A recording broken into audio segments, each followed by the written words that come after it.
Hello, everyone. Welcome to Popcast on the Rocks, episode 164, where podcast talks about pop culture things that interest us.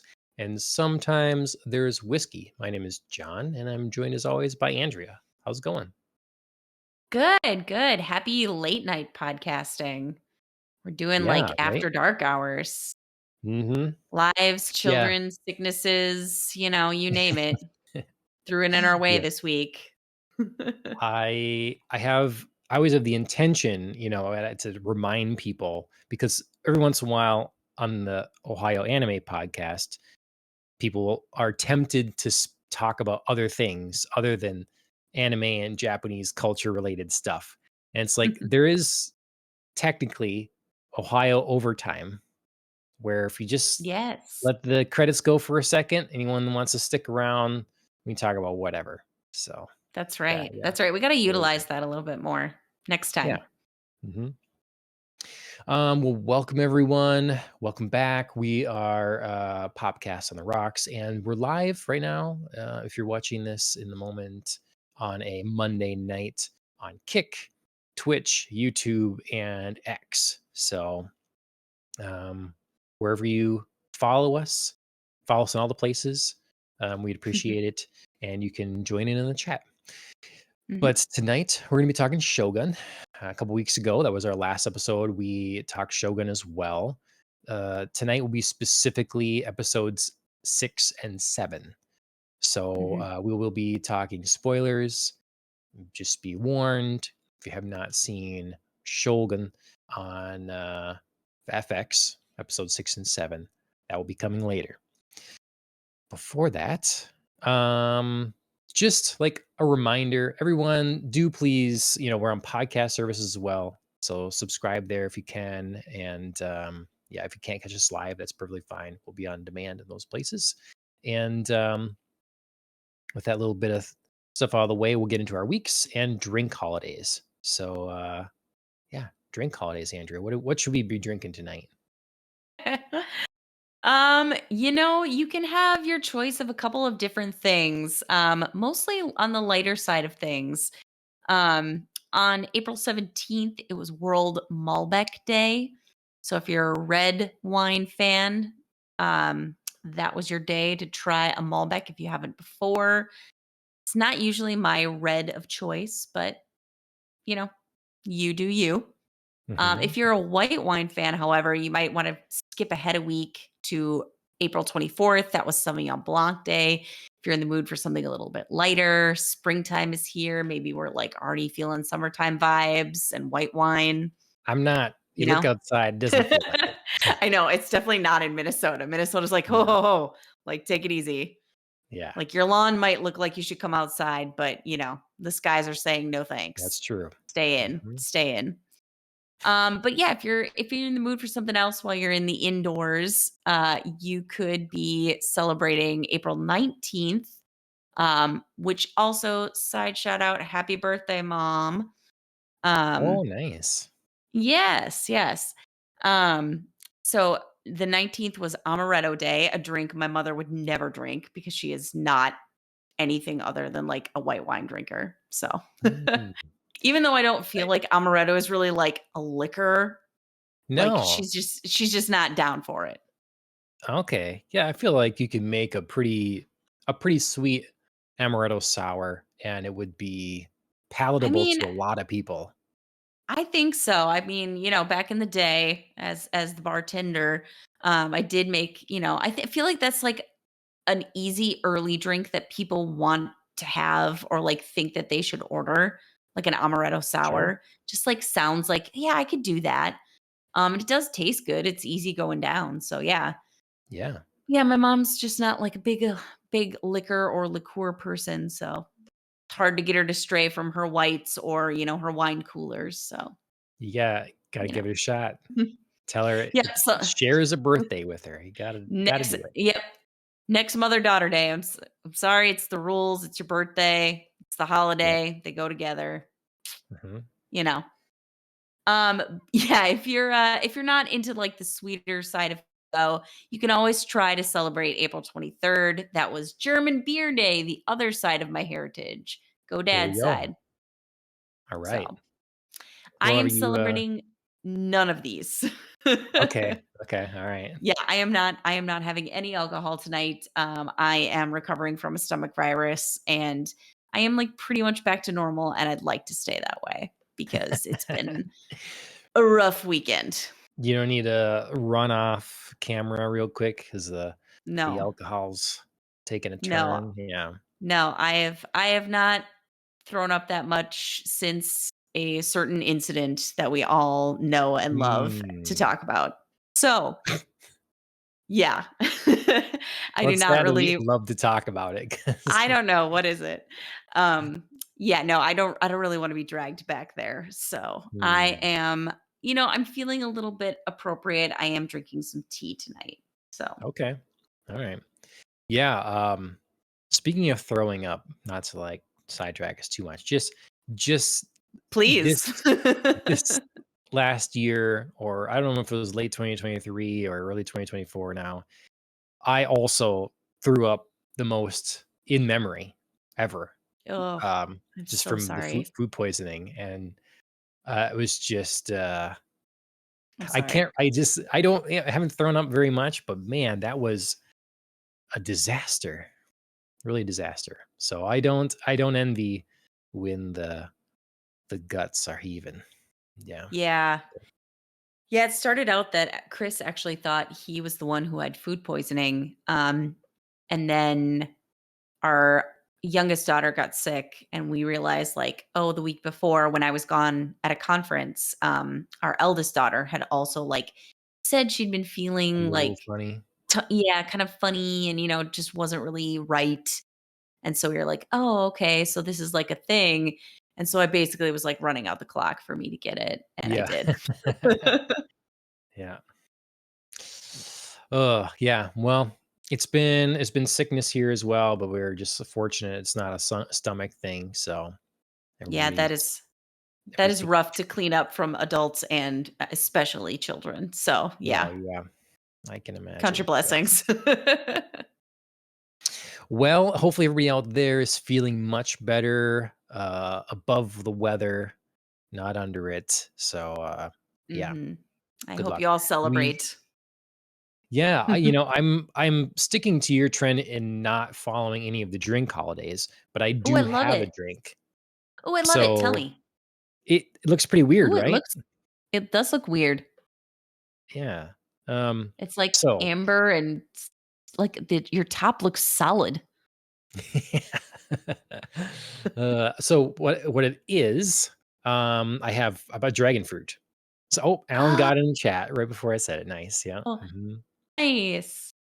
So I've been watching this, as just background noise, kind of chill, whatever, as different cafes in Korea that mix fun drinks, and they do a number of Yeah, different fruit aids, and one of them's dragon fruit aid. And so made that the other day. I just made a boozy version of it now. So it sure. really is What you got in just there? dragon fruit muddled in the bottom. For my sore throat, I added some honey syrup that I had made previously, and then fill with ice, a couple shots of vodka, and topped up with Sprite. So, That sounds pretty good. hmm Cheers. yeah. Cheers. The dragon fruit just kind of floats interestingly in this Yeah. particular concoction. So yeah. Yeah, I see it has It's a the little year bit of of the movement dragon. now, but when you, like, held it up, I was like, Mhm. what was Yeah, it what's yeah. that, like, puffing up there? I've gotta chip through the hard top layer of Yeah, yeah. tell me how you achieved this magic. Mhm. So, yeah, it's good. Dragon fruit's so pretty plain by itself, but Mhm. it works well like this to add a couple things to it, and it's a really Sure. good texture. So all right. Well, that's that. Okay, it's been a couple weeks. Last week was our Ohio Anime podcast.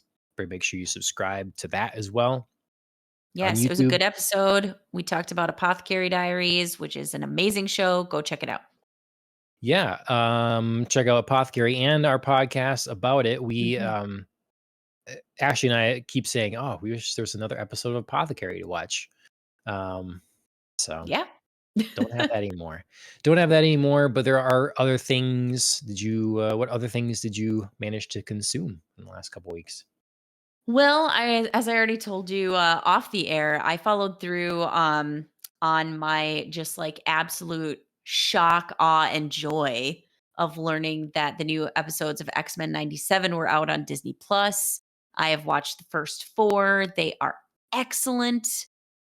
They are definite, like, throwbacks to the OG X-Men, which I then also had to go and start watching again because, like, I just love. It's my favorite. Um, and also I just had to hear like the original theme song because they've updated it like not too much, but a teeny bit for 97. Mhm. And I feel like that's what I could like summarize about the whole show without giving like plot points. Like they've updated it a little bit, but not too much. It still feels grounded in that OG X-Men territory. There's still homages. There's still the show starts out very similarly to the original X-Men where we like meet a young mutant, the X-Men come in and have to like rescue him this time instead of her um from like an existential threat, and like then they're like, "Oh yeah, we're the X-Men, let's introduce ourselves."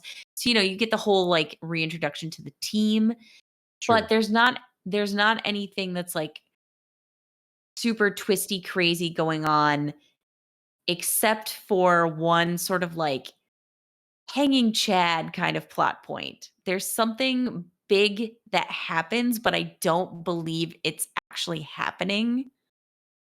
Okay. So I'll leave it there. Like if it is actually the truth, it's a big thing.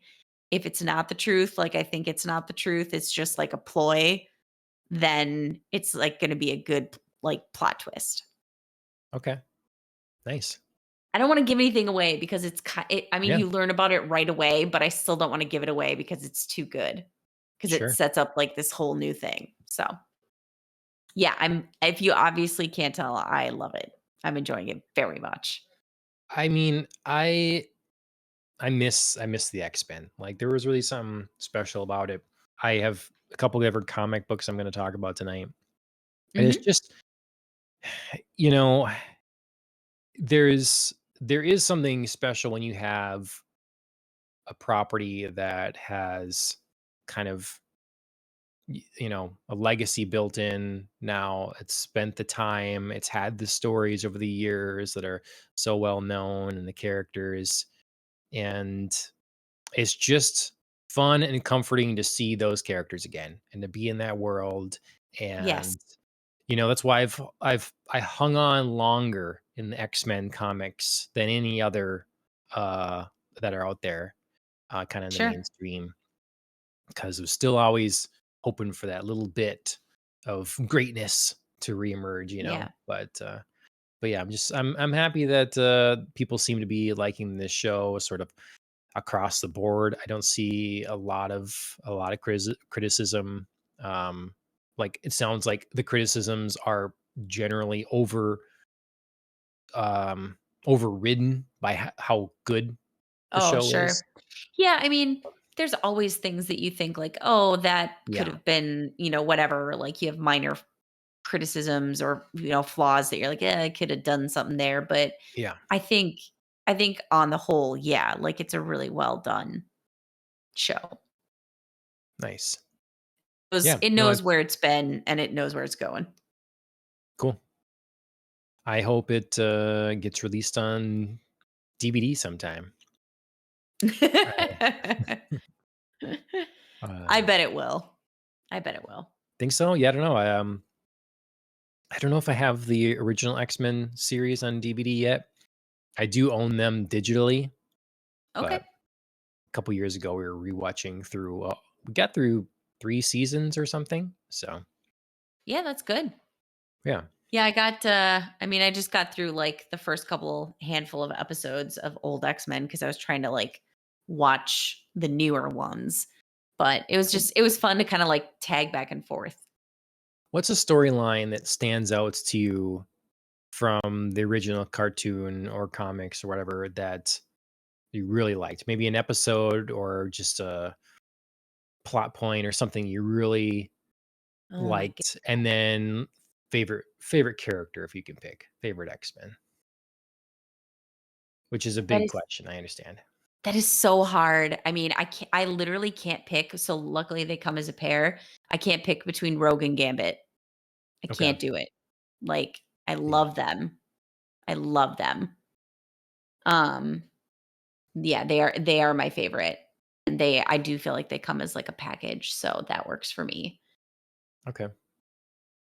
Oh my gosh, a While plot you're while please. you're thinking about that, I'm gonna grab something to Yeah. show you. Got it. Okay. All right. Sorry, it's a delay here, but you mentioned Rogue and Gambit. I gotta Yes, I love it. I love it. I bought years ago a X-Men poster book. And so it's like Oh, in a comic book yes. or whatever, but it's all just filled with posters. And so this is the other side of it then. Sweet. I love it. I mean, they just they just don't make this anymore. They really don't. Like this is quality, stylized, spectacular art. Mhm. Cared about this couple. Yes. They were both different in the tragedy of Mhm. Rogue. I don't know. It's all good. The mystery of Gambit. Yes, I loved all of that. Like, I was so fascinated with, like, the tragedy of Rogue, the mystery of Gambit, like, the persistence of Gambit, who just, like, was like, "I just don't care. Like, I just don't care because I love Mhm. you." That's He just keeps such a knocking himself beautiful. out. Yes, but he's like he's it's just like such heartbreaking dedication. It's so beautiful. Mhm. Um, so yeah, I mean, they were always favorites of mine just for that sort of tragic but somehow also fun element. They were Yeah. also just so like Yep. lighthearted and yeah. Mhm. Whereas like I love, you know, I love the torturedness sometimes, but it got to be like drowning of the like Jean, Scott, Logan triangle. Like it would just like, Yeah. oof. It was so serious and so like angsty all the time when it didn't need to be. Like Yeah. Gambit and Rogue had real problems, man. Like Yeah. I mean, I know I'm like way oversimplifying, but like sometimes it did feel like a lot because it didn't need to be so angsty. Well, I think it was funny showing Ashley them for the first time because she's like, "I don't like Wolverine. He's a dick." Yeah, She's used to Hugh be a dick. Jackman's kind of softy portrayal of Wolverine, and I know a lot of people like don't complain about Hugh Jackman's portrayal. But what he was given a lot of times was kind of soft and extra emotional. And it's not that Wolverine, he does have that. He has a soft spot for Jean, Right. and it's kind of like, oh, woe is me because she's with Scott. But Right. he's also just an asshole a lot. He's can't control his temper. They really sort of after the movies started making him more in control of his rage, more Mhm. normal. Mhm. Um, and so it's just how those things like the X-Men movies really did affect the comics, Mhm. um, and the paths they went down. So, Yeah, um, X-Men 97, he is not quite full vintage asshole, but he is not like movies tame. You know what I okay. mean? Like Yep. he's got the anger. Um, Sure. so it definitely works, I think. Cool. Um, and then yeah, favorite episode or storyline or I loved like the Phoenix storylines. I hmm, really did. As much as I had a hard time with like Jean and Scott and Logan, those were just epic storylines trying to bring Jean back from all mhm, of that. So I remember visually and just the feeling of like expansiveness, especially when they were like in space, like it just felt so huge and yep, awesome all the time. sure. Yeah.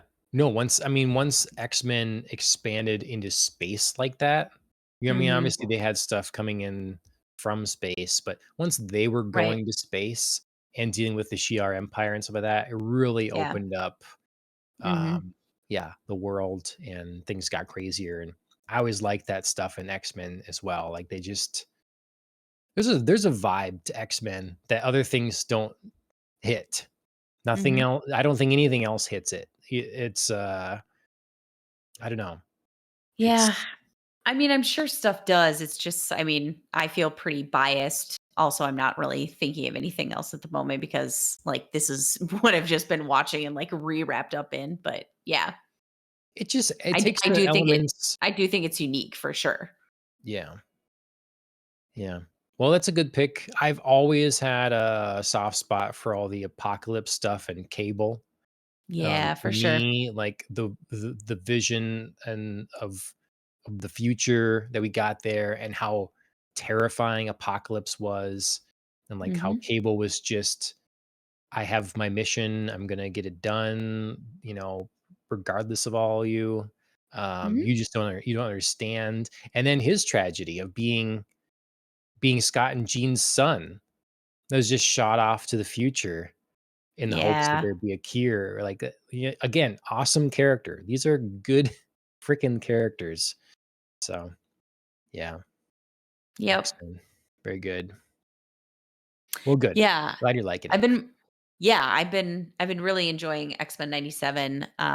So yeah, definitely gonna plan to keep watching that.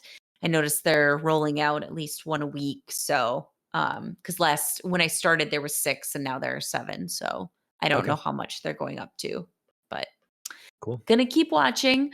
And then I watched something wildly different, kind of a whim, but so there was a movie that's on Netflix. It's called Anyone But You, and it's starring Glenn Powell and Sydney Sweeney, and it was like, I swear to God, it was advertised everywhere. Like a Mm, couple of months ago, it was just like all over the place, like all the digital ads I was seeing, like everything on Netflix was like, you should watch this. Like TV ads were like, you should watch this. I was like, it's some like weird rom-com where they pretend to fake date. Like, I don't give a crap. okay. I mean, I actually love Glenn Powell and I think he's really funny. So I was like, sort of maybe, but I was just like, I'm burned out on rom-coms.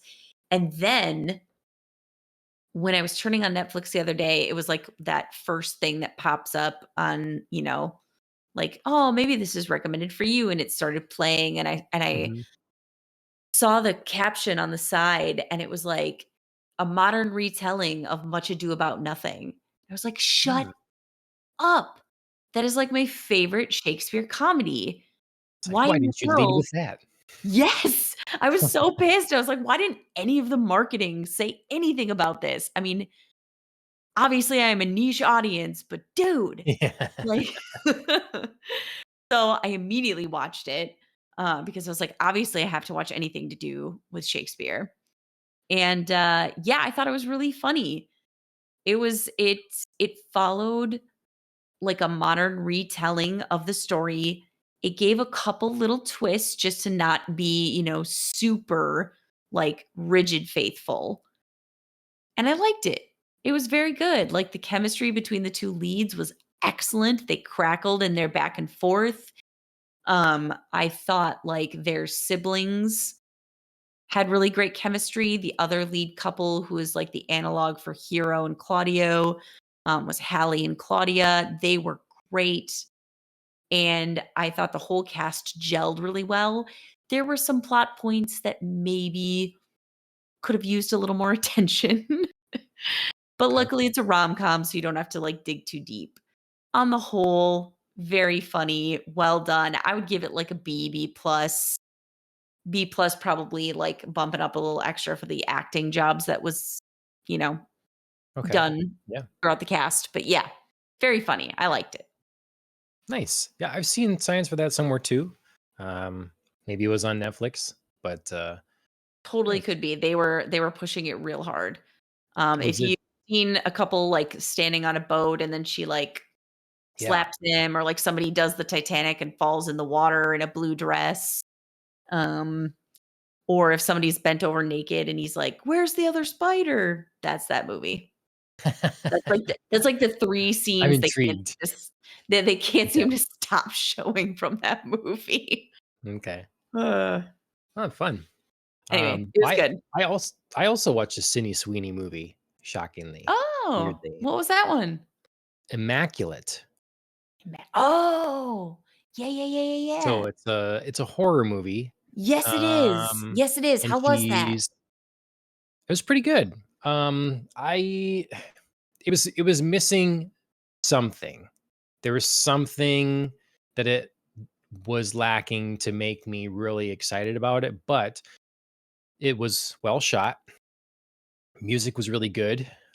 Sets Mhm. were good. I bought the performances. The story was not what I expected. Um, I had heard some people say like Sydney Sweeney is like mediocre, or whatever, but I thought she did Mhm. really, was a really Yeah. competent performer here. And it's it the idea is this woman is Cecilia is going to she's moving over to Italy. She's going to become a nun and she's going to take her vows, but people are kind of warning her like it seems weird. She's not very welcomed and sort of seems like warning you don't do this or whatever. Mhm. Well, I don't want to give away uh what because it was so shocking to me. Like, I guess maybe I could have figured it out based on the title, but Immaculate, is shocked what happens, and it's kind of weirdly sciency or whatever that they don't go Sure. into depth explaining, which is fine. But Sure. yeah, I enjoyed it. There was a couple really gruesome moments that they did a good job showcasing, so I appreciated those. And I didn't know how it would end, and I think they did a good job with that too. I would say don't Ashley and I are both thinking, glad we weren't watching this while Ashley was pregnant. Uh, don't watch it when with child. Yeah, So, that seems legit. but, otherwise, it's only an hour and a half, and if you have the ability to watch it at some point you're looking for I love religious horror. I love horror that Mhm. is dealing with nuns and Catholics and or older superstitions as well, whatever. Sure. So, yeah. So I guess it was up my alley, but I thought it was fun. So Yeah. Looks like kinda critically, it's sitting at, like, a B minus-ish I feel like it's 8. appropriate. That's kinda yeah. Mhm. So well, what do you know? A little theme here. We could have might as well have daisy chained somehow to Sydney Sweeney with Dang the it! yeah, Oh, man, that would've been perfect. yeah. So what's that? I Next have to talk about next oh, go ahead. show next show, we're gonna, like, exchange. I'm gonna watch Immaculate, you're gonna watch anyone but you. Yeah, right. Yeah. No, it's in like not a big time commitment, like saying only an hour and a half. So Yeah, I mean, and Alan anyone but says he you is watched probably the same. Madam Web. So he says he does not recommend it, but that's another Sydney Sweeney movie. So Oh, that's funny. Sydney Sweeney is not in, but could be in maybe next season if they do it, of The Gentleman. Um, Oh, sure. it's a Guy Ritchie show on Netflix, and I don't binge watch things much, but whatever was going on time-wise and like this show, it kind of worked out. I watched all 8 episodes pretty quickly. And I watched them Nice. because some people were saying that the lead, Theo James, would be a good candidate for James Bond, for the next James Bond. So I'm like, I have to Right. see this for myself, if I agree with that or not. I think I had mentioned it before, on previous thing, like I would see him as maybe a good 006, but if they did cast him as 007, I wouldn't complain. I get Mhm. where they're coming from with it, but overall, I thought the show was fun. It was cool to see how this character sort of evolved. It's very like you can tell it's Guy Ritchie if you're familiar with his style, but Sure.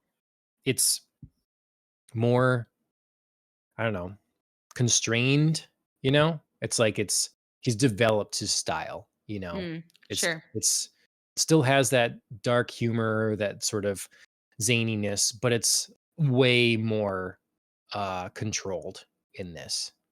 So, some good performances, some people I had never seen in anything that did a really good job. So, yeah, gentlemen, only 8 episodes. I totally recommend if you're looking for kind of a, exploring English um dukes and kind of the outskirts of noble families, um, and Like maybe what Second they get up Sons to. and Black Sheep. Yeah. So, yeah, it was fun. Did start the Fallout show. Trying to get we'll probably watch some more of those this week. Okay. Um, How do you because feel we're so kind of like far? it's good. Yeah, I think it's good. I think yeah, I'll wait for more episodes, but right now I really don't have a lot of complaints. Like there's little to it's a show that has kind of follows three characters. They're each very different. It's it f- falls well into the zany kind of world that Fallout is. I can see some people watching it that aren't familiar with Fallout thinking it's things need some more explanation or maybe it's a little weird or whatever. But so I'd be interested if like you ever watched it, what you thought of it. But Sure. being at least somewhat familiar with Fallout, the video games, I feel like it's right in line with what it is, and yeah, um, it's a good time. It's a fun show. Um, Good. so, um, Physical 100, nearing the end of that season 2. Very good, very good. I had started. I finished the Lightning Temple in Tears of the Kingdom, and I was like gonna keep going, but then I knew Stellar Blade was coming out. It's like, okay, I've been waiting for Stellar Blade. I'm gonna give this one a shot. So I have now 8 hours in the Stellar Blade, and that's been really good too. I was tempted to like, do I go on this or do I just finish out Zelda? But I feel like I don't want to rush Zelda at all. This is a smaller game, so I'll just Mhm. do some more Stellar Blade. And combat is really good. I'm not usually good at these kinds of games. If Ooh. you're watching, Alan has some footage of me up here against first couple bosses or whatever. And but I'm getting the feel for it. Like I'm learning the combat more, and it's satisfying. I like the aesthetic of everything. It's sort of like Yeah. post-apocalyptic, but quite post-apocalyptic, um, which I am a fan of. I'm not a big fan of like it just happened post-apocalyptic. Usually, I want it out further, Sure. but yeah, it's been a blast. There's been like controversy around the game and stuff like that. But ultimately, like I'm really enjoying my time with it. And I'm hoping this is sort of my intro to, I don't know, combat focused. I don't want to say Souls like exactly because I think this is people would agree this is easier than those kind of games. But Sure. yeah. Um Yeah, this is pretty cool. I like the gripes, visuals on this. yeah, I mean, it's quick, it's fast. The music is really good. If I have any complaints so far, it's that sometimes I'd like more ambient sound versus just the music. Sometimes the music is Mm. very dominant. A lot of times in games, music becomes more dominant when you're about to face a foe or something like that. Mhm. This is like pretty constant. But Mm. fortunately, the music is really good. And then let's see, there's some thematic stuff, some climate change stuff. So I'm not a big fan. It's in there, but it's small. And then no photo mode. This I play like Oh every single my player game. god. Basically, it's Oh my kind of an god. expectation. How So is that for you? Are you just, like, crushed? I Like, every mean, day? You're just like, "Where are my photos?" Eve is in sexy uniforms everywhere, and I can't take good pictures of her. The monsters are really cool. I can't get any shots of them. Yeah. So I still, in basically every game I play, even if there's no photo mode, I absolutely still just take screenshots but Sure. it's just not the same of being able to like really compose something, you know? So Mhm. that's that will literally take it down out of a 5-point scale. I'll take it down a half point for me. You Sure. know, if they don't patch in a photo mode, maybe they will at some point. I don't know, but yeah. So that's Stellar Blade. It's a Korean game, and basically the idea is at some point aliens invaded, and a bunch of the population fled, and under the what seems like the Fled. control of Mother Brain, they fled the planet. They Oh, fled okay. Earth, and they live, like in orbit or something. Oh, And okay. so, but the like Mother Brain, I don't think it's called Mother Brain. That's like a Metroid thing. But it's called Mother something, Mother Sphere maybe, is like AI, I presume, that is sort of trying to keep humanity alive and against this. But then there are Okay. people on Earth yet that feel like they've been abandoned by everyone Okay. else that left. Sure. And Well, yeah, that seems logical. yeah, yeah. So Eve is back on Earth now, and Alan says Elysium vibes. Yeah, that sort of concept definitely feels similar there. Um, Yeah. Eve Mhm. is back on Earth now and trying to prove that she's there. She's gonna save people. She's not, gonna let them leave them behind and all that sort of thing. So Okay. yeah, that's Stellar Yeah, Blade. that looks pretty cool. So yeah. Okay. I I'll go into this another time. I think I have comic books I read. I You maybe do. I'll Wow, look at you. yeah, maybe I'll touch on 'em quickly.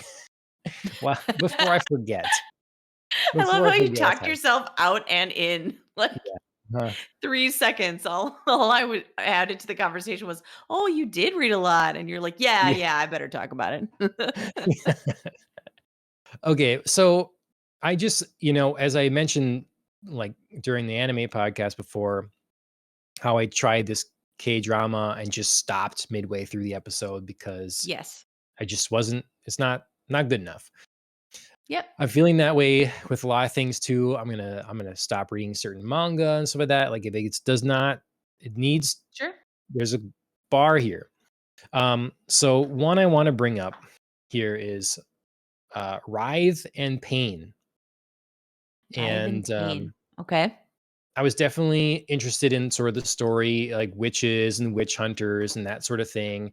And the art is quite nice. I think they did a good Yeah. job with the art. And I should say who's by here. Mark Polton is the artist, and Chris Graves is, or sorry, Mark Polton is the writer, and Chris Graves is the artist. And um, it's a cool book. It's good. I enjoy the Mhm. overall idea, but it's breakneck. Like the pace that this goes at, trying to fill you in on the world and what's happening and where we're going, and all this stuff is just really fast. And Mhm. it it feels like it doesn't need to be so fast. And in that rush, we get stuff that's like, I don't need, the villain saying, let's see, it's at the beginning of the book.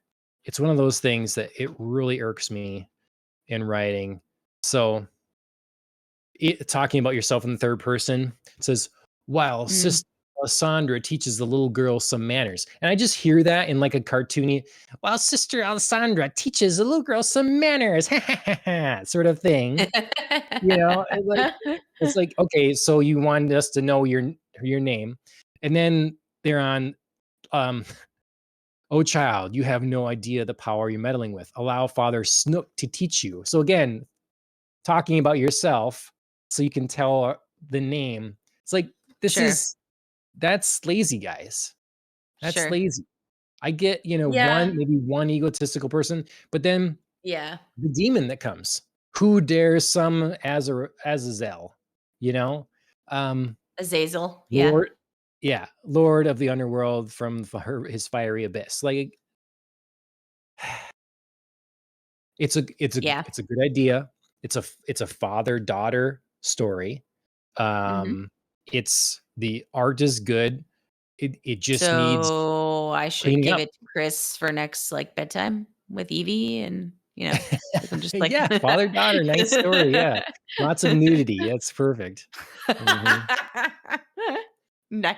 So, First suggestion. No, yeah. we're gonna jump Mhm. straight from, Dragons Love Tacos to Writhe and Payne. Yeah, yeah, yeah. So yeah, I don't know, I'd enjoy it, but it's quick, and I'm having trouble Sure, getting over those kinds of things now. The writing, you sure. have to find another way. You have to find another way.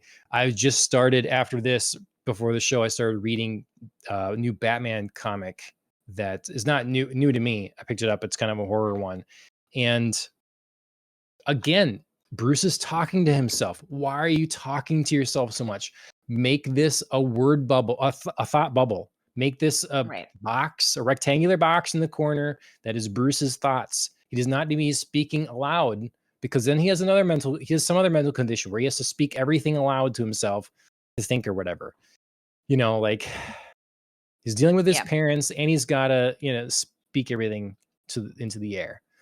sure. Make him talk to Alfred. If you got give him whatever, like, why these are solvable things, guys, okay? Sure. So, and I am not a writer. I am not a writer, but like, come on. Um, Black and White. I have volumes Mhm. 1 and 2. I've read volume 1 so far. This is sort of like, imagine James Bond sort of retires and then gets drawn back into things, but then is given say a super suit that can give him some abilities. And Mhm.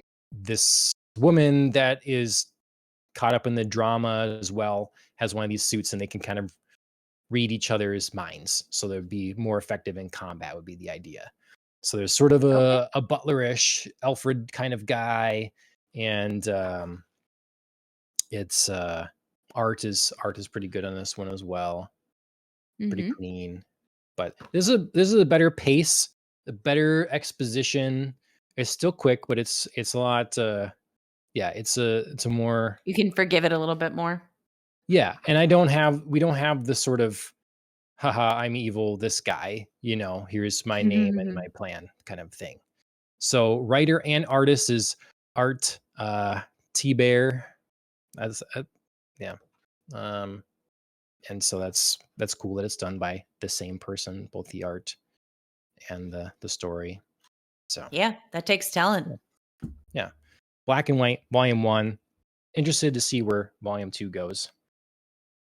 And then this is called Cash Grab. This is just crazy. This is absolutely crazy, ludicrous, silly book. It's supposed to be absolutely over the top, full of nonsense and grotesque things and whatever.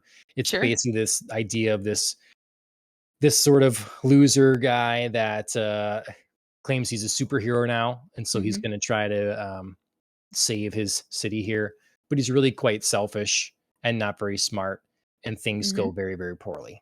So, Sure. but so this is fun. Cash grab. Okay. There's going to be a volume 2. If you're looking for something raunchy and ridiculous, I would say that this is a suitable book. The art is not my favorite, but it serves its comedic purposes. So, Sure. yeah. Okay. Okay. So yeah. It does sound like it'd be a little light and fluffy cash grab. I mean, I don't know how to Yeah. do like a serious storyline with that. Yeah. Um and that let's see, I should say I okay, yeah, the story by Cecil. Cecil. Art Okay. by Donald DeLay. Okay. So, okay, I spent enough time on all my things. I don't know. What could I cut out? I We don't have know. done a we have done a long intro today. Yes. All right. Shogun. Shogun from FX episodes 6 and 7. I forgot to take notes while I was watching these. I saw that. So, I saw your one note was I forgot to take notes. That was very meta of you. yeah. So, Luckily, I take notes for like if I'm going to teach a seminar on something, like that's how I take notes is like, Perfect. Jesus. Well, when we left off, I think we were both enjoying the show, Mhm. and we had an earthquake, and a whole Yeah. bunch of the troops got wiped out. Yeah. So that's where we pick up. What do we think of now? We basically have it's what We do have we do 3 to with the go. loss of our army? You know, Mhm. that's sort of the conundrum we're in. Mhm. And they think maybe it's a good idea to seek out the half brother. Yeah. Yeah. Mhm. So I feel like we're in that conundrum of what do we do now for both of these 2 episodes.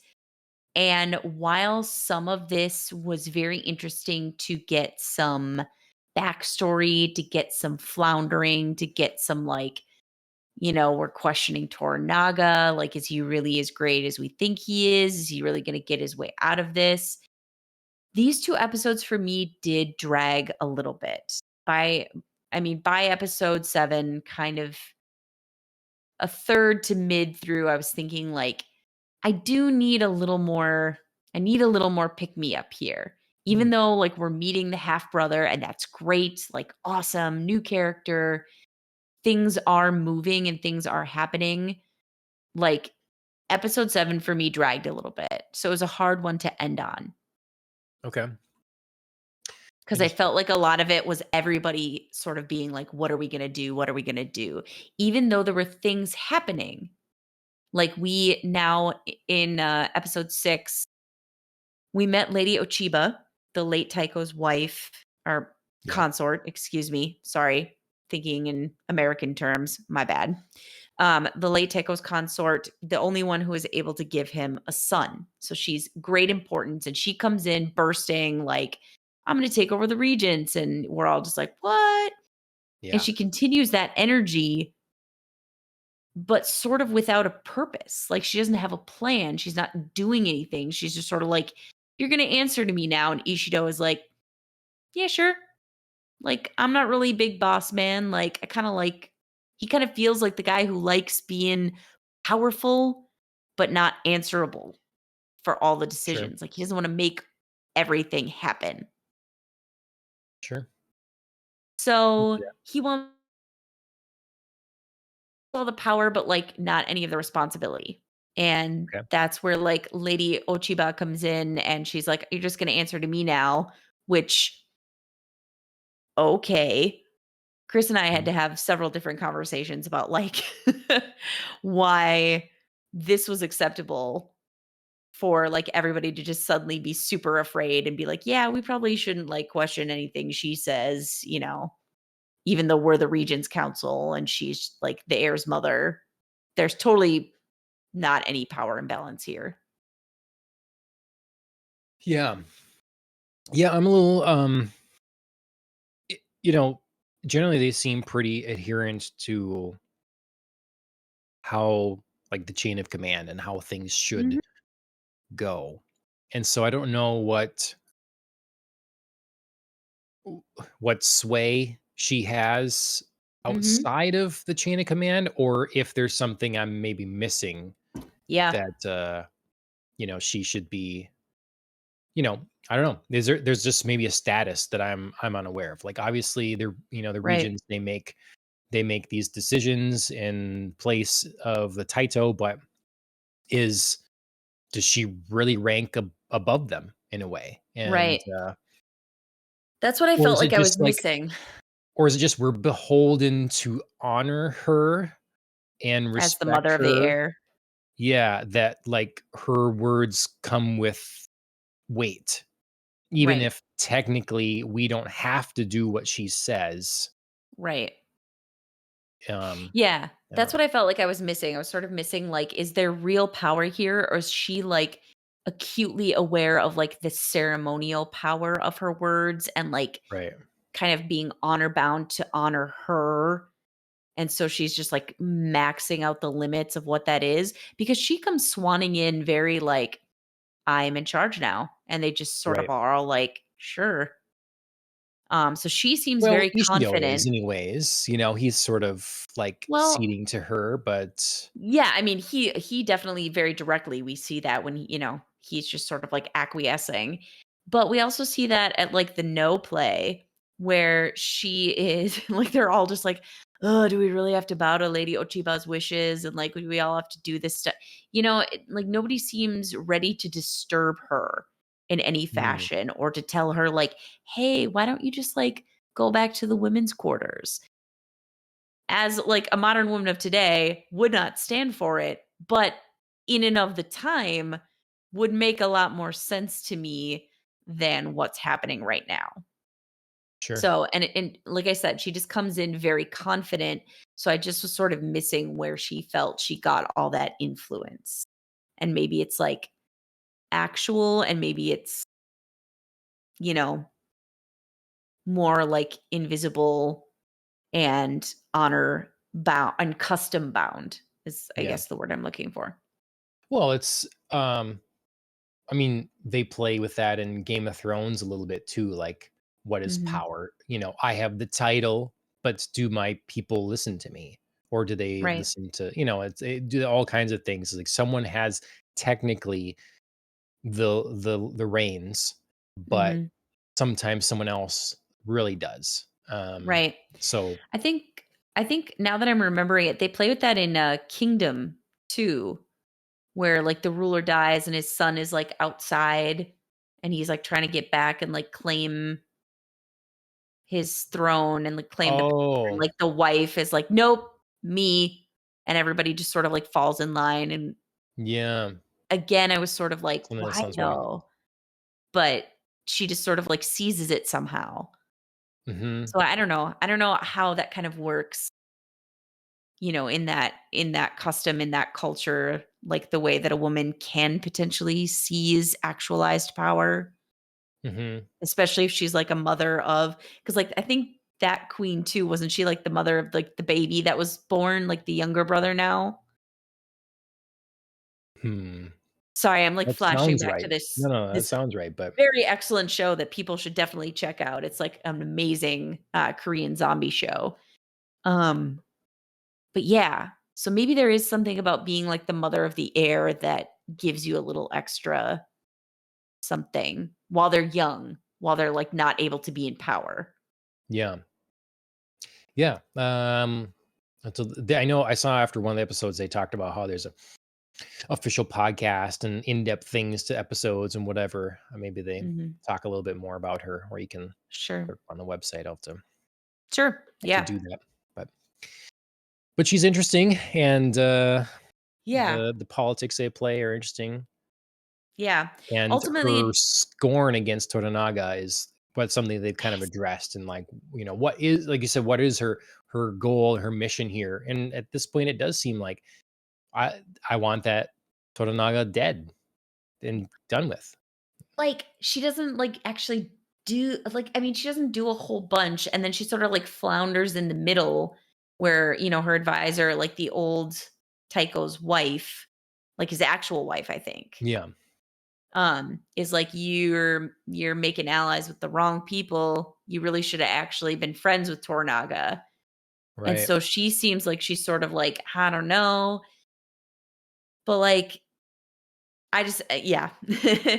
She sort of seems like she's making moves, but not fast enough. Toranaga seems like he's undecided. So these episodes didn't feel like they were super moving forward a bunch until like the very last moments of episode 7. Sure. Yeah, I enjoyed. I mean, I do feel like this is sort of a setup moment. Episode 6 is a lot about really exploring Blackthorn and Mhm. Mariko's relationship and where that stands and stuff. So we really have the time to go to the pleasure house, and we have Toranaga like make that happen. And so I did like all that stuff. Sort of I enjoy the drama of, Mariko's husband wanting to like kill Blackthorn. Please let me Yeah, kill him. like a bunch of Like different times. the, the, you know, clearly, right? Clearly, Blackthorn didn't sleep with number one courtesan Lady lady. Kiku. Yeah. Uh-huh. I mean, Yeah, that would be yeah, I my mean, guess. yeah, everybody knows it. Yeah, I I did enjoy ultimately that tension there as well. I did crack up because like the second Toranaga was like, "I sense the tension here. Why don't you take him to a pleasure house? He needs a good pillowing." Like, why does everybody just turn to pillowing for Blackthorn? Everybody's like, "Oh, he's super tense. Give him a pillowing." Like, that is like the solution all the time. And I it's do like the hilarious term. to me. I do. I love that term. I'm gonna use that from now on. Mhm, Um, mhm. but it's hilarious to me that everybody is just like, "Oh, he needs a good pillowing," when really all he wants to see are his ship and his men, which is like not Right. pillowing. That is Yeah, he's the not going to opposite of Toranaga pillowing. all the time asking like, "Hey, I could really Really use need, some pillowing, 'cause right? just to make that Really happen, just need a night to just simple, yeah. done, you know?" Right. Oh, yeah, you're He right. just It is all he wants to see are his ship and his men. And like, I don't know, I'm sort of like also as an audience member getting antsy to be not in the dark about the fate of those things because we haven't seen them in quite a while. So it's like, right, are his crew members dead or are they not? Like, can we just know, please? Is his right. ship fine or is it not? Can we see it? Like, is he going to have naval command or no? Like, what is he going to do? What is his point here? And I think the episodes finally spoke to that and said it out loud, which I was like, thank you. Because we're dangling all these titles and ceremonies and honors and gifts. And I just need him to do something. I need everybody to do something. I need Tornaga to make some decisions about Blackthorn, and I need Tornaga to make some decisions about himself and what he's actually going for. Because it seems like for a while he thinks that harmony can be restored. Like he's still going to somehow go back to the way that things were. He's going to de-escalate everything and just sort of settle back into like the norms and like the good of the realm is going to be restored. And then he sort of gets the message like, no, no, that's not happening. Like, Ishido's going after his servants, his household, his family. Now Ishido's like directly coming for him. Like he installed a new lord and got him kicked out. And now an even bigger betrayal awaits in episode 7. So Toranaga's kind of like de-escalation plans really get shoved violently aside. And now Yeah. we need to see him make some like future real plans. I don't know if he ever really I thought, he was just playing the patience game, like, Mhm. I don't need to give reason for me to really be ousted. Like, Yeah. I don't need to, throw the first blows and all that sort of thing. Mhm. Um, so just be patient and it's tough that he keeps everything so close to the chest that he seems to not really trust anyone. And Mhm. so and then as an audience member, we're a little bit in the dark. And so I Yeah. wonder that here too, we sort of see a preview of the next episode. Like maybe there's some bit of a plan, but can you blame look, not that I want to compare uh Rise of Sky wait, no, which was it? The Last Jedi to this show, Okay. but uh I'm interested to see where whatever her this is name going. is, Laura Dern. I was gonna say her nickname. I'll leave it out. Laura Dern's character, the whole movie goes along as if there's no plan. It's Mhm. hopeless. Things look hopeless. Oh, yeah. So, unshockingly, people think we have someone incompetent in charge and take matters into their own hands. When there was a plan and she didn't fill anyone in on the plan. Mhm. So you cause these sort of problems. Like you're gonna expect good soldiers and stuff, care about their crew and everything. You're just gonna let them die because this new person's orders are just so gold. Complete garbage, complete garbage. So there's a little bit of in that sense in Toranaga, and this like you can keep things so close to your chest and trust no one. You will have fallout because others will think you are incompetent, are not seeing the threat that's there.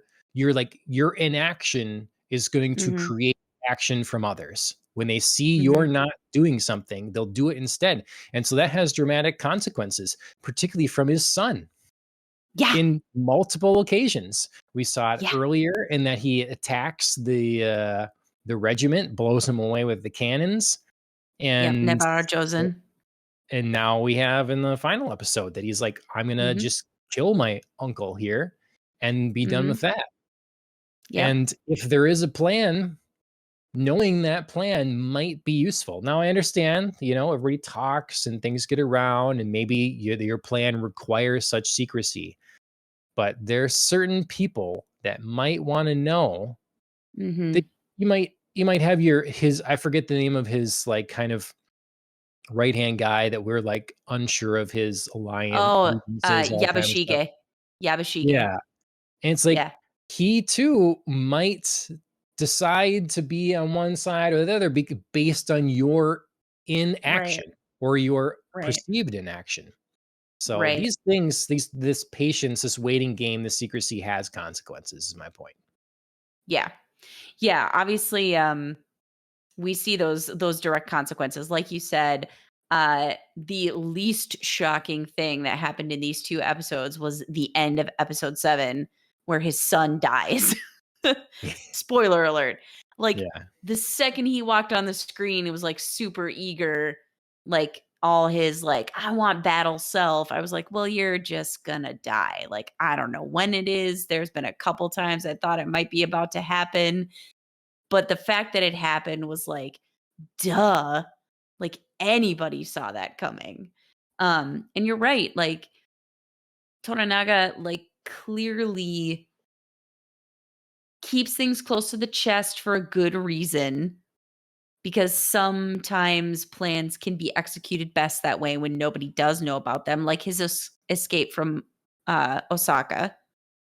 That Right. was because Yeah. nobody knew about that, Right. and that worked great. But that's small potatoes when you're talking about, like, one man's escape from a castle versus planning and executing a potential war. Yeah. People might wanna know that you have a plan about that. That Mhm. affects them too. Yep.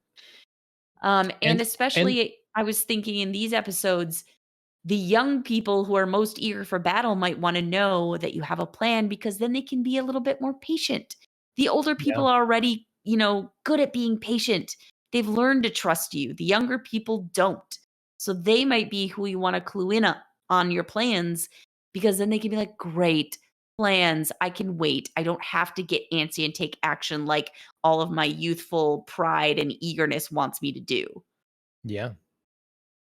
You know, and Tononaga's first escape from Osaka only worked when Blackthorn found out that that was what was happening, True, true. I was so just he could making like, save it. Yeah, but I'm right, just saying exactly. I another was just person that if he had been clued in to begin with and didn't have to figure it out, he might have been like, that would be important. If he had never accidentally found out that that's what was right, happening, the whole thing would have, so it really is been kind of born. needed a messaging of, "Hey, you can't go this alone. You Yeah. can't go it alone." So, Which might be the most painful lesson that Toranaga is about to learn. right? 'Cause obviously right now at the end of episode 7, we know that his son is dead. He Yeah, doesn't know his son is dead. Um, this is clearly going to be a turning into some kind of action, whatever it is. Um, right. there's always a catalyst. Like, I mean, he's just been like, I'm gonna surrender, the lords can vote against me, whatever. I'll accept their judgment because I want peace in the realm. But this is going to be different. This Yep. is going to be different, and I think he's going to take some action here because he's going to feel like the sting of his son's loss. Sure. That could be. I was wondering if he just had a different plan the whole time. I mean, it really doesn't seem like it, but they've kind of set that up, that expectation that maybe Mhm. there is, and we're just all being kept in the dark. Same with the characters. Yeah.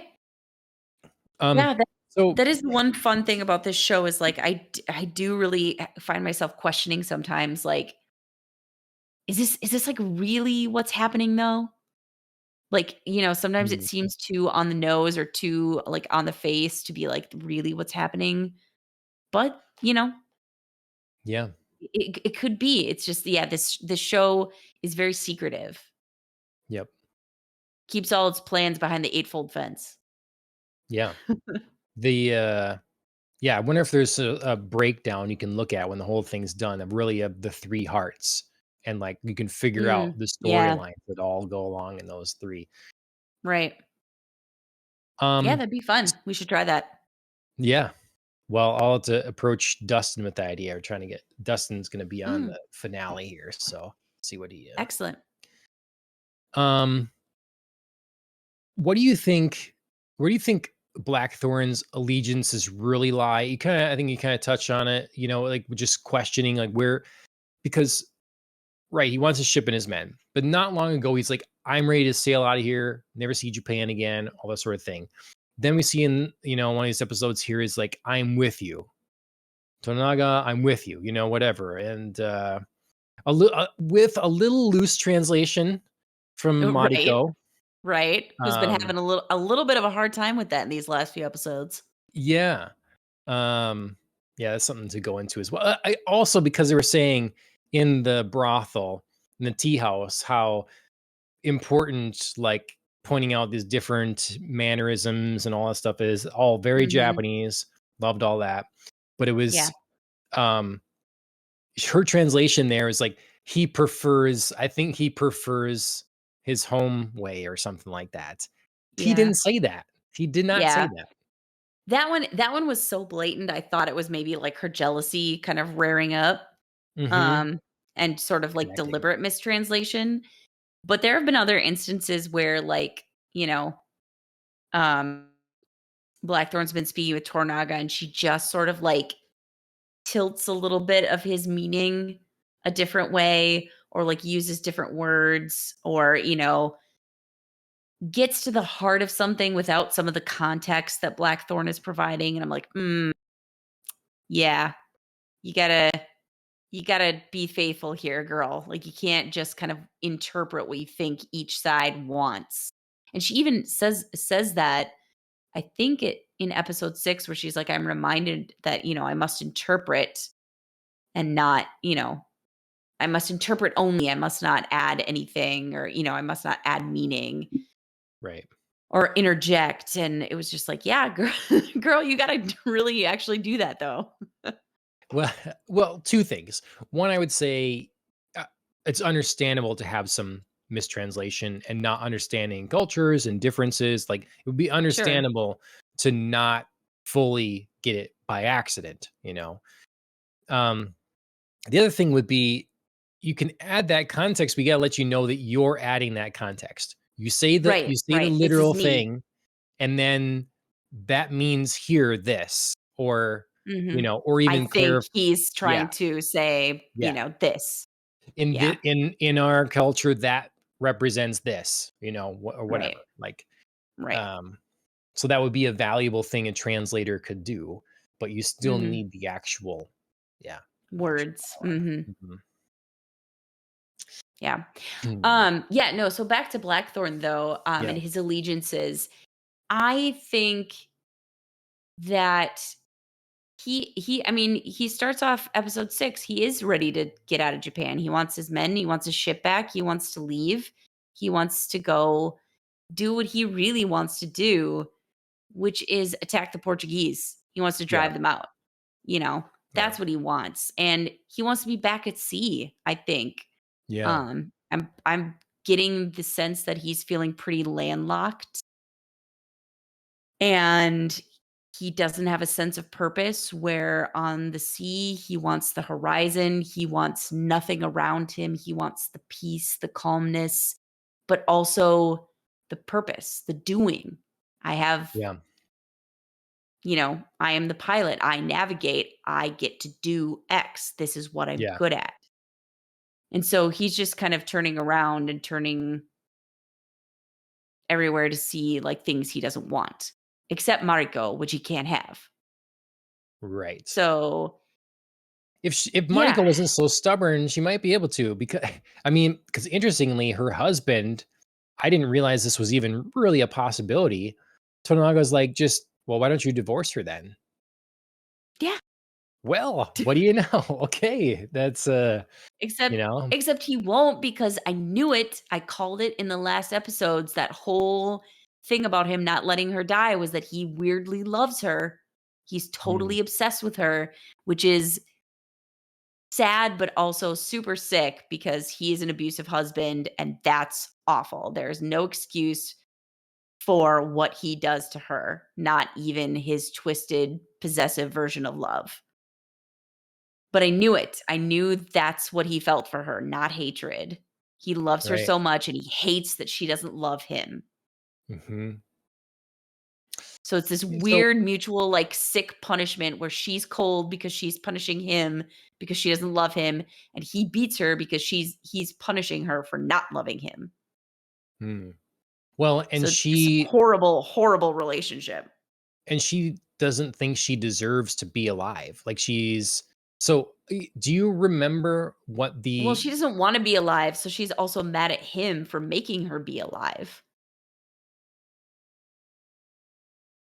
Do you know what I mean? what Like, every he year I ask to be released and my husband orders me to live.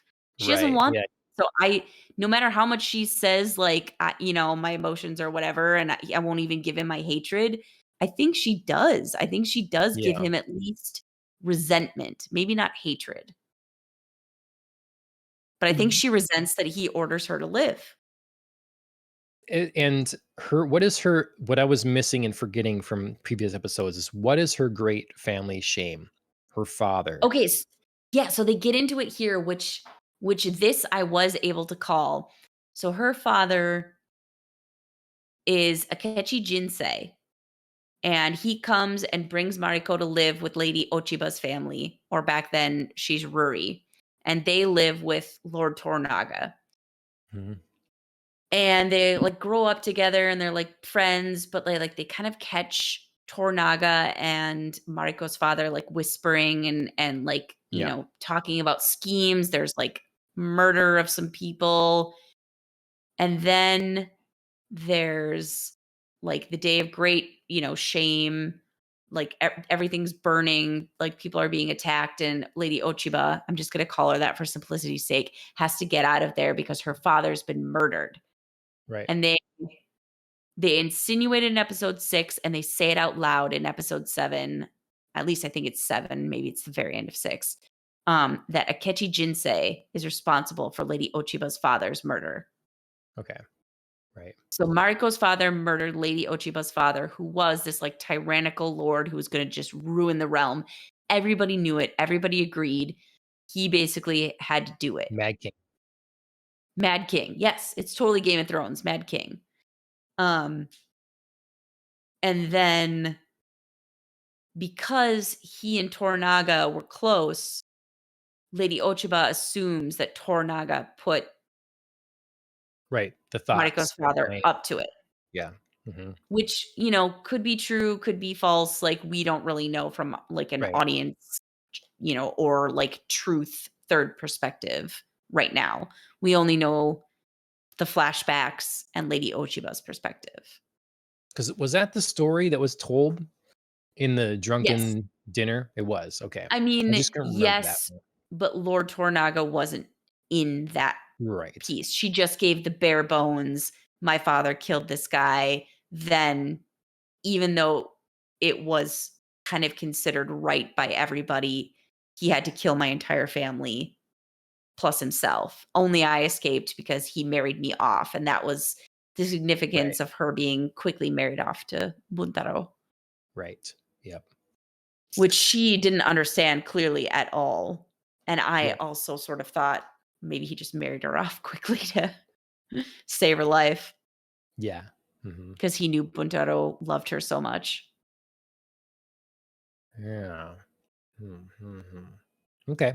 Alright. I f Makes I sense. I feel like as things happen in the episodes, I'm able to guess them, like bigger, Hmm. plot points in within an episode, but I'm not yet able to piece The whole thing everything together. in the Sure. large picture yet. Well, and, like, I didn't see the way his son was gonna die. Like, that was definitely No, unexpected. mm-mm, no. There were so many points in this episode where it was like an almost. Like, when they were in that hot spring, he and Omi and, That might be it his there. brother. Yeah, I thought that might be it there. You Mhm. know, I can't remember his brother's name. Seki? That sounds right. He Yeah, yeah. eh, he comes out and then he's got a bunch of his soldiers, and he's like, "Who are you calling a pig?" Yeah. And I was like, "Here we go. They're naked, unarmed. They're Yeah, that would threatening, be totally." dishonorable. I don't see that, that would be, violate the hot spring. I don't know. It's, I don't know. I mean, he sat down to hospitality with his brother, and he basically was like, "Thanks for everything. Here's your papers." but Does that violate hospitality? they didn't cut him down right there, like, I don't that's the I don't thing. know. It's I guess, I don't know. I don't know mhm, all the, like, nuances of the rules, but yeah. mhm. I wasn't sure. He seems like a wild card, so he seems like maybe he could. Sure. Yeah, he does come off as a wild card, yeah. Um, like your comment here, "Girl, you gotta start translating. This is awkward as fuck." "Nope, wait, stop translating, it got worse." What's That was the brothel scene where, you like, know Lady Kiku was talking for quite a while, and Mariko wasn't translating anything, and then she started, like, sitting down and, like, expressing, like, "Hey, this is how, your pleasure night is gonna go," and then Mariko's translating, and everybody's just like, "What's gonna happen?" Do you think the tea house was really hoping to catch Monaco on something, or are they genuine in, like, this is you can do whatever you want here, like, it's not getting out? Because they talk, but they suggest. They don't they've suggested things. Like they said to Yeah. lady, uh, what's her face's boyfriend, we'll say, Oh, Omi. um Omi. yeah, Yeah, that, like, you know, Blackthorn had eyes for someone else there, right, it seemed. So that's, like, not right. completely private. But so I'm just wondering, were they trying to catch her up? Like, trying to, "Oh, she's cheating on her husband," and have that leaked out somehow? Mhm. Or was it really like, "Hey, no, you can relax"? Because definitely that prostitute has whispers. She whispers. Yeah. Yeah. I I'm having a hard time sussing that out as well because Mariko seemed so tense going there, and she was like, "There are eyes," and Blackthorn was like, Yeah, "Yeah, there are eyes." So it didn't feel safe for them.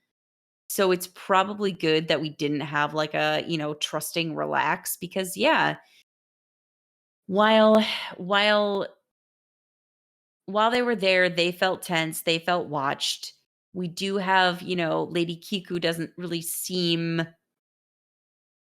while she's paired with Omi, like the most trustworthy person, even right. though she kind of seemed like she liked Blackthorn on the surface anyway. And likes Mariko, likes her kind of maybe as like a sparring partner, verbal sparring partner. Um, Obviously the madam enjoyed the negotiations over tea Yeah, with Fuji and Mariko. Like that was a fun scene for all of them. And then, yeah, we have the madam again offering to help Tornaga. So it's like there's a lot of politicking going on and a lot of like little movements that it's hard to determine where people have these like kind of fringe people have sides. Like yeah. Mariko has one side. She has been, like, steadfast, loyal, devoted to Toranaga, and she's like, everything else can just go away in the service of that. But, yeah, a lot of other characters seem to have more complex motives, and I'm not sure what to make of Yeah. everybody at the Willow World, which I love that. I love that name. Yeah. Yeah. I think ultimately they're serving themselves and they'll like everything here. It's a safe place for everybody. It's a place of secrets so long as we can't use it. If we can use Right. it, it's Maybe we might just, like, put a little nudge yeah, out there. yeah. But really did like that scene. I thought that was a very well constructed, intentional scene. It's like everybody. It's the open secret sort of thing is what it's starting to feel like with Mariko and Blackthorn, and the way that then Yeah. Lady Kiku moves to the side. So as he's translating, basically Blackthorn has to speak to Mariko. As if he's speaking to her, not Right. Lady Kiko, and that was great. That I was thought that was deliberate for sure. yes. Yeah. That was awesome, and it's like, what we could just fix this, guys. You can fix it. You can make it happen here. Yep. Um, Yep. But they won't. maybe they will. Maybe they will. They gotta hold out hope yet. So, Well, they weren't gonna do it there. right. Yeah. I that actually would have really been a plot twist. I would not have seen that coming if they did just say, "Okay, we're both hot right now. We're running hot. Yeah. We're in the pleasure house. They Yeah. said it's secret in here. Sure." Yep. Mhm. That would have been shocking to me, truly. I could have seen it go many ways, honestly. Like, I was glad they didn't, make an awkward moment, like they all three go into a room or whatever, and then Lady Kiku starts like undressing and all stuff, and Blackthorn's like, look Right. at is it like they could have really played out Yes. the Yeah. awkwardness and what do we Well, do here? and I thought they were going to because Tornaga told Mariko to go with in case he talks while he pillows. Yeah. Hmm. And I thought, "My god, does she have to be in the room?" Yeah, that's what I thought too, for sure. But Yeah, then but yeah. that probably was her order, and she decided not. She wasn't going to put herself through that. So there Right. was a moment of Right. like not following orders because Right. yeah, that's what I absolutely got from Tonaga as well. It's like, um, Yeah. and at first I was thinking like, wait, are you? My mind went for a moment like, are you waiting to hear something from Blackthorn? Like you think he's not telling you something? Like maybe he talks, But no, just literally maybe he has things to say. Mm, Oh, man, your that gets skin's into a so whole new smooth. level. It's not like sand. I like that. So you got to Your translate. skin's so smooth, I'm probably gonna betray Tornaga, so Yeah. do with that what you want. Oh, yeah. All right. A lot so, I was thinking quite a bit happens here, but, Mhm. is there anything that is important that we haven't, really addressed? We saw more of Toranaga's past and his first battle he won, and, Mhm. we sort of we get a lot of depth and flavor, different people. Again, Buntaro almost killing Blackthorn, just, like, coming to that, like you say, finding out more Mhm. about maybe his true feelings and, death of the son, Mhm. betrayal of the brother. Yeah, Yes. I mean, we Yeah. obviously learn kind of about the root of the hatred towards Tornaga, not only that he's a Minawara, um, and that everybody needs to be careful because he'll be, taking over, which was kind of the premise at first. Now it's evolved deeper into this is personal for Lady Ochiba. And so she's going to move the Regent's Council along. And now I don't know for Tornaga's brother if, getting the seat on the Regent's Council is worth the death of his brother or if he thinks there's some other way they're going to resolve this. I haven't quite figured out the familial tie there, how strong that is, this like brother bond. So that's something that'll be interesting to see what happens there and how that, you know, can or will change in light of Tornaga's son's death. Yeah. And Yeah, how Tornaga takes whatever story he's told or whatever version of events he ends up believing. I don't know if there's going to be like a multiple situation or if it's like he said, you know, or he said, she said, since it happened in the Willow world. I just don't think that his son's death, I think it's gonna have an emotional impact on him and what maybe, like, make him question what he has done up to this point. I don't think see it changing his plans. I don't see it being like you say, like, I see you think you're looking at it like it's a catalyst that would often happen. It makes sense. It's the death of someone close, and that's what spurs you on to whatever, and changes everything. I just don't see that being the case here. It's again his son making in what he would determine as a reckless decision without Mhm. him that is now that's his fate. What does that change? His brother Who didn't knows? attack his son. It wasn't that way But he around. doesn't know that. He I doesn't don't know know. that. I don't know how you'd sell that. I You have know? I have no idea. That's just what I'm saying is I don't know how the story of what happened is going to reach Tornaga and in what form, and Mm, if that then is going to be a catalyst for mm. action. I mean, this is a guy who does change his mind at least a little bit because for a while there he was convinced, "Hey, Crimson Sky, the plan we developed long ago that Yeah. was basically we're just going to go attack Osaka." And I was like, "Okay, like we're just going to go apocalypse now this castle." He thought that Mhm. was a good idea for a hot minute. Yeah. Yeah. Well, As much as he's steady and as much as he's secretive, he also clearly has moments where he can be either by himself or others or a combination convinced into like decisive, bold action.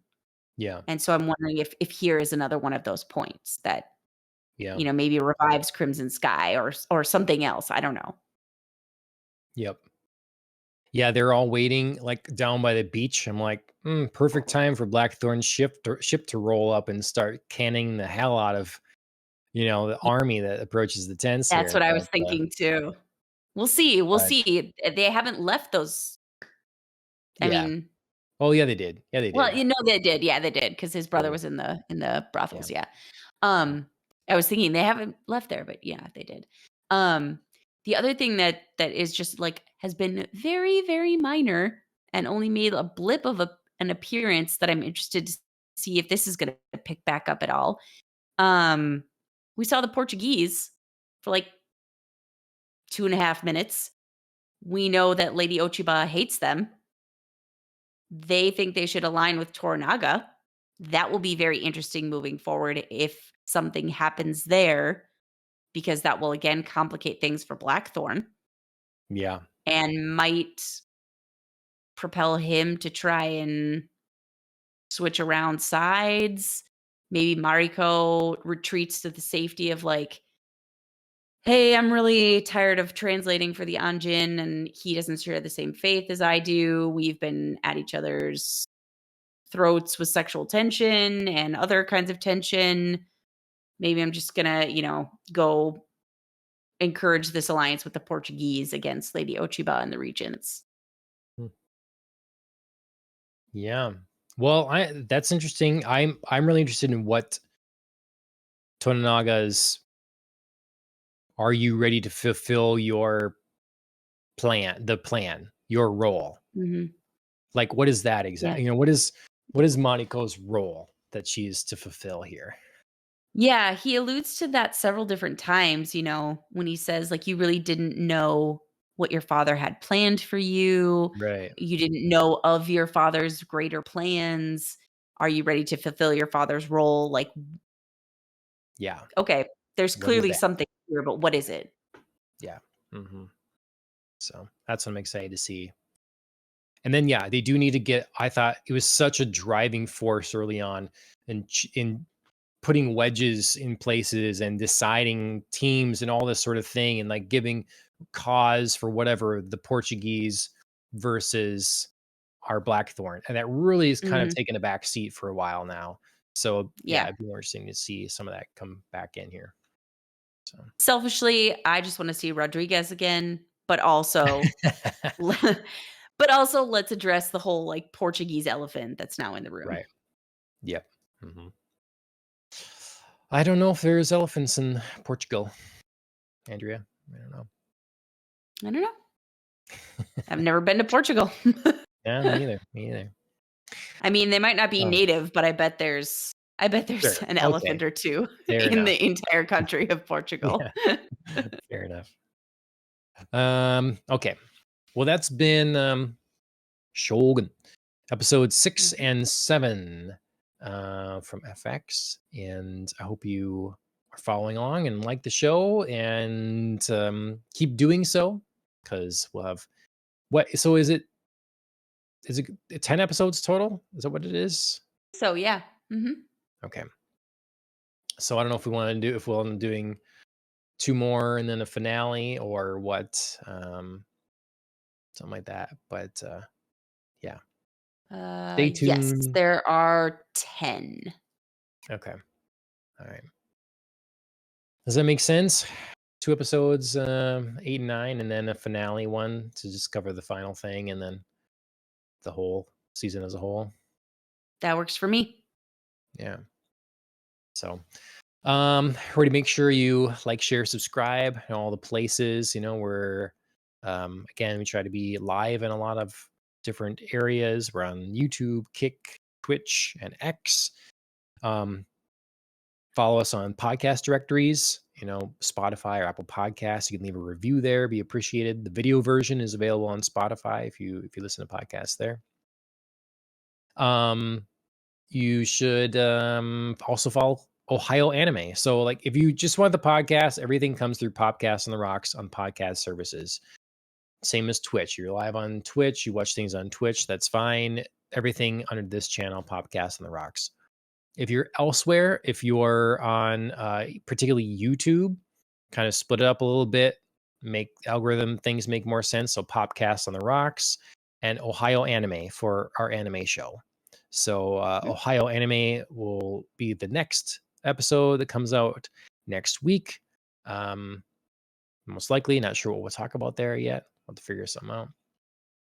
But yeah, a follow there would be appreciated. Killing the Flower they did our main theme song, so we can find them on music streaming services. That's Killing the Flower. So we thank them for that very much. Trackmouse 34 on YouTube, Trackmouse on Instagram. That's Mike. He does racing videos. He's a race car driver, and his car is all set and done. So we look forward to him getting out to the track and following his endeavors there. But you should give him a like.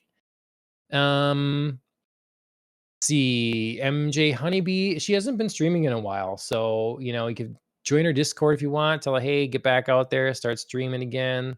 Go check out her Twitch videos, MJ Honeybee. Let her know that you're out there, and if you're interested in Dead by Daylight content in particular. And Miss then Scoop you. Eats, I saw that he just put out a new video about eating, I think, 3 um, Chipotle burritos. Don't sign me up for Ooh. that. Don't sign me Ooh, up for no, no, no, no. Don't even mention that again. Woo. that. So, there's that, yeah. Mhm. And then, Peter J. Gilbertson. So all his books are on Amazon.com. You should check him out. And he just had the new, where is it? He just had a new chapter 3 of his like short fiction thing Oh, that he's yeah. doing for the digital magazine. Yeah. So again, it's Sci Fan Sat, SciFansat. That's the magazine. Monthly e-zine for science fiction, fantasy, and more. Latest issue 9, just came out. So you can go to scifansat.com and you can take a look at those. Again, Peter J. Gilbert's, and there's a whole bunch of stuff in there you can read, but he has this short story that's coming out with each new issue there. So yeah, that's all the things I have to plug. I think, Andrea, that's it. It was a good show. Yeah, we really covered again a lot of bases. Sorry, I had. Wait a minute, what is this? Oh, I just the word penis caught my eye out of the corner over here in your comments. Don't look at me like that. It says, "Ooh, his brother." I'm sorry. Oh yeah. Is that a penis slash shark fin on his helmet? So you look at me It like I did was. something wrong. Well, well, first I thought you were talking about in the comments, and then Oh, I realized you're talking about my actual notes. I was like, "When did I talk about that?" And then I mhm, was like, "Oh, right. Yeah, no. That was just totally like a giant, like, gleaming yeah. phallic shark Mhm, fin penis for his helmet." Like, I love paying attention to the helmets in this show. They're so unique, and they tell you so much about each character, and this one mhm. was just like, yeah. Yeah. They told us at the Samurai Museum, the idea behind the samurai armor and the helmets and stuff were, with the facial hair, that was designed to be scary, and then the, like, rays Yeah, and different stuff is to be taller and more yeah, imposing. So, yeah. there you Well, he is the tallest, most imposing go. penis shark fin head Yeah. wizard. I don't know. It's just it Yep. was very random. Just seeing it from the side, I was like, "Excuse you." Yeah. But, Nice. Alright. yeah. Well, very good, very good. We'll talk to everybody next Closing out on time. my witticisms. My penis witticisms. Mhm. But thanks everybody for joining Alright. me, and, Andrea, thank you for joining me. We'll see everybody next time. Sounds good. Cheers, everybody.